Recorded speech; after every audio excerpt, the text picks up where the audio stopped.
살아계신 하나님 아버지, 새 날을 허락해 주심을 감사합니다.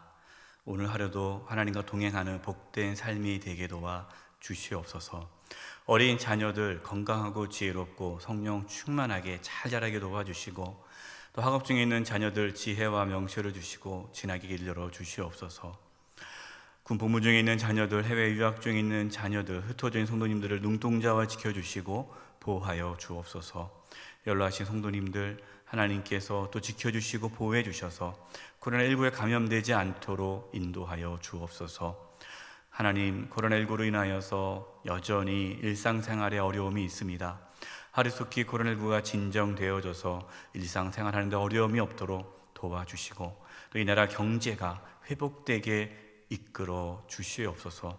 이를 위하여 수고하고 애쓰는 모든 의료 종사자들, 또 방역 관계자들, 하나님께서 지혜와 명철과 또 힘을 더하여 주셔서 이 사명을 잘 감당할 수 있도록 인도하여 주시옵소서. 몸이 아프신 성도님들이 있습니다. 이 시간 찾아가 주시서 치료해 주시되, 몸 안에 있는 모든 암세포들이 다 사라지게 하여 주시고, 연약한 몸의 기관들이 정상이 되도록 주여 고쳐 주시옵소서. 이 땅에 살아가면서 물질의 어려움이 없도록 필요한 모든 재정을 하나님께서 허락하여 주시옵소서. 김춘희 언론 목사님 늘 영의 강건함을 더하여 주시고, 또 은퇴 이후의 삶도 풍성케 해주시며 사모님과 자녀들에게도 평강의 은혜를 더하여 주옵소서. 나라 민족을 위기도 합니다. 정치, 경제, 사회, 문화 모든 영역에서 하나님의 통치와 다스림이 있게 하여 주시고, 대한민국 안보를 지켜주시며 저 북녘 땅을 긍휼히 여겨 주셔서 복음으로 이 민족 하나가 되는 날에 속히 올 수 있도록 도와 주시옵소서. 전 세계가 코로나19로 인하여 두려움에 떨고 있습니다. 하나님, 하루속히 진정되어져서 고통받고 있는 자들의 그 신음소리를 들어주시고 구원하여 주옵소서. 이 시간 시편 말씀을 통하여 하나님의 마음을 깨닫기를 원하며 또 하나님께 나아가기를 원합니다. 성령 하나님, 이 시간 말씀을 나눌 때 우리의 마음이 뜨거워지게 해주시고 더욱 하나님을 의지하며 바라보게 하여 주옵소서. 주님을 의지하옵고 예수님의 이름으로 기도드립니다. 아멘. 할렐루야. 네, 한 주 또 평안하게 지내셨습니까? 오늘 하루도 또 하나님의 은혜 가운데 승리하며 살아갈 수 있기를 간절히 바랍니다. 오늘 나눌 말씀은 시편 7편입니다. 시편 7편도 다윗이 지었는데요. 시편 7편, 여러분 성경을 펴서 시편 7편을 보면 그 표제에 식가욘이라는 단어가 나옵니다. 식가욘. 뜻은 정확히 모릅니다. 이게 어떤 뜻인지 정확히 모르지만 이 시편 7편을 이제 이 노래 아닙니까? 시편이 다 노래인데 이 다윗이 이 노래를 부를 때에 열정적으로 부른다라는 표현으로 이렇게 이해하고 있습니다. 그러니까 식가욘의 뜻을 정확하게 모르지만 추측하건대 열정적으로 이렇게 부르는 노래라는 뜻으로 보면 됩니다. 그러니까 시편 7편은 어떤 감정이 고조된 상태에서 부르는 노래다라는 거예요. 왜 다윗이 이 감정이 고조가 되었을까요? 베냐민 사람 이 구시의 말에 따라 하나님께 드린 노래이기 때문이에요. 이 베냐민 사람 이 구시가 누구인지 성경에 나오지는 않습니다.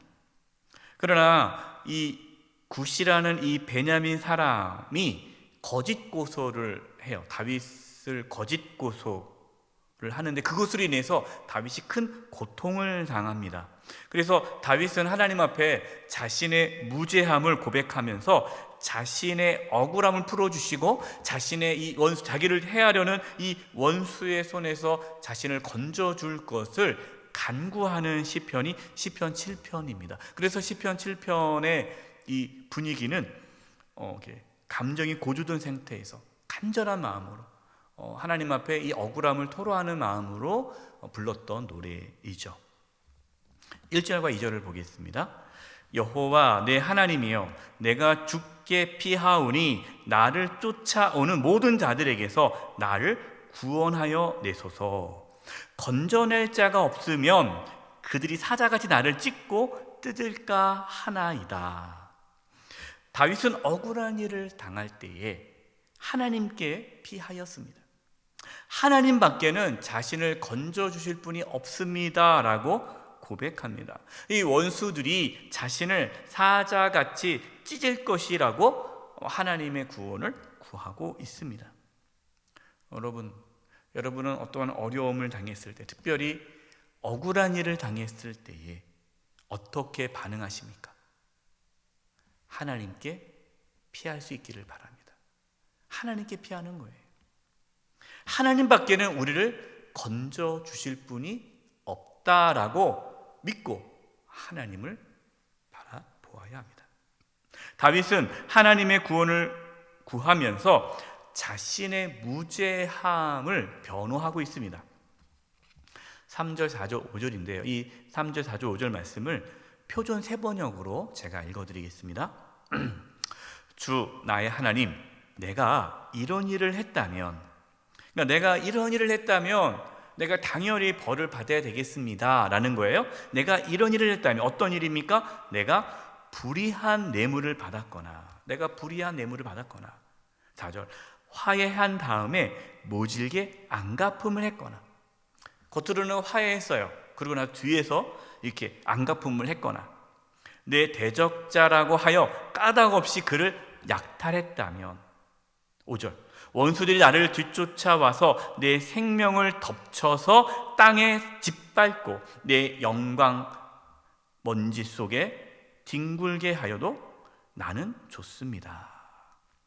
다윗은 나는 불의한 뇌물을 받지 않았고 겉으로 화해하는 척하면서 뒤에서 안갚음하는 이중적인 사람도 아니고, 또 적대자라고 해서 함부로 그에게서 뭔가 빼앗지 않았습니다. 만약에 내가 그렇게 했다면 원수들이 나의 생명을 빼앗는 것, 그래도 좋습니다. 내가 내 자신의 영광이 처참하게 무너져도 좋습니다 라고 이렇게 고백하고 있습니다. 여러분, 이 말씀은요, 다윗이 자신의 어떤 의로움을 하나님께 내세우는 것이 아니라 자신의 무죄함, 이 무죄함을 말하고 있는 거예요. 다윗은 무조건 자신을 구원해 줄 것을 구하지 않습니다. 그러니까 자신이 잘못을 하고 그것으로 인해서 받는 죄의 대가에 대해서 구원해 달라고 하나님께 구하지 않아요. 다윗은 자신이 악을 행하지 않았는데 거짓 고소로 인하여서 억울하게 고통을 당하고 있는 것에 대해서 하나님께 도움을 구하고 있는 것입니다. 여러분, 우리가 하나님께 무조건 우리를 구원해 주실 것을 구하기 전에 먼저 자신을 돌아볼 수 있기를 바라봅니다. 자신을 돌아볼 수 있기를 바랍니다. 자신이 다른 사람들에게 어떠한 고통을 주고 해를 준 것이 있다면 여러분, 그것에 대한 대가를 치르셔야 돼요. 우리는 다윗이 하나님께 기도하고 도움을 구하는 모습을 배워야 합니다. 그러나 또한 다윗이 하나님 앞에 또 사람들 앞에 부끄럽지 않은 삶을 산 것도 우리는 배워야 합니다. 다윗은 하나님께서 공정하게 심판해 주실 것을 구하고 있어요. 이런 분들이 있어요. 자기가 잘못해도 무조건 하나님이 자기 편이 되기를 바라는 분들이 있어요. 공의로운 재판이 아니라, 하나님의 어떤 공의를 구하는 것이 아니라 무조건 하나님이 자기 편이 되어야 돼요. 자기가 잘못했음에도 불구하고 하나님이 나를 도와줘야 된다고 생각하는 분들이 있어요. 여러분, 이것은 잘못된 신앙입니다. 하나님은 공의로운 분이세요.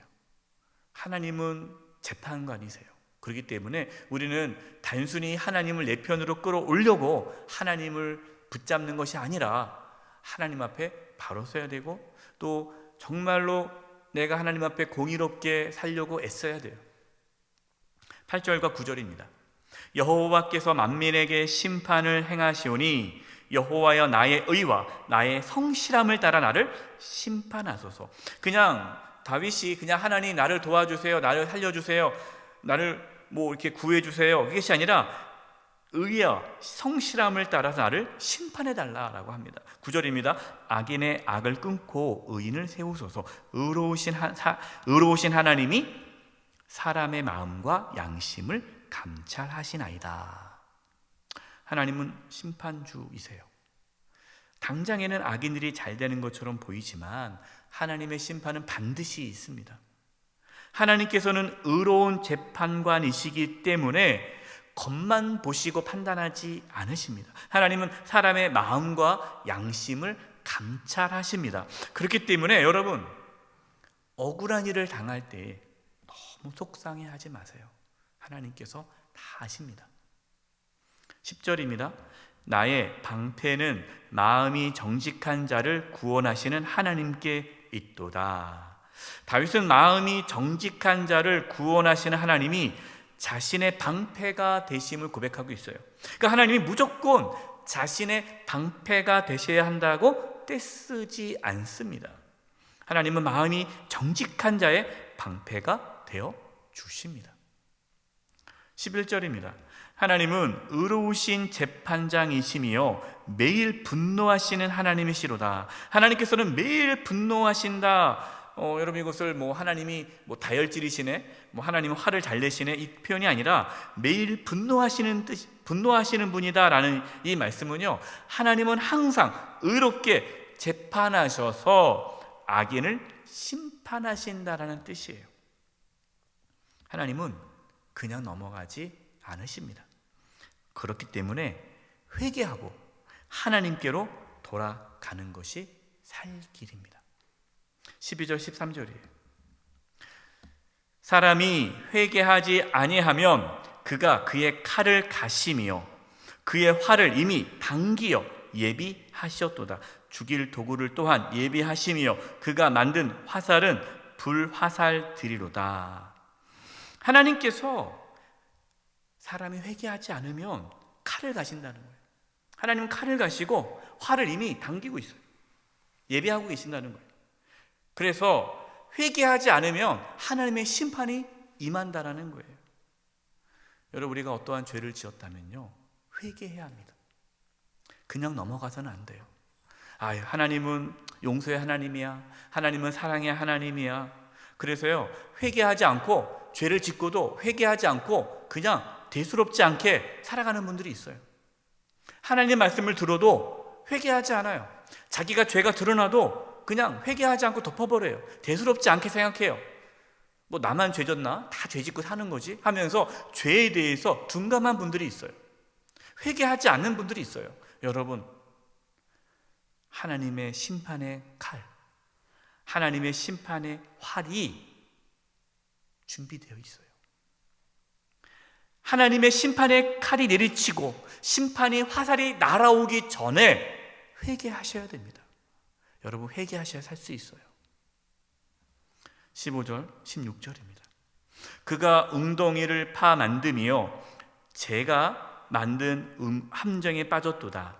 그의 재앙은 자기 머리로 돌아가고 그의 포악은 자기 정수리에 내리로다. 악인은요, 자신이 악을 행한 그 악으로 인하여 고통을 겪게 될 것이다.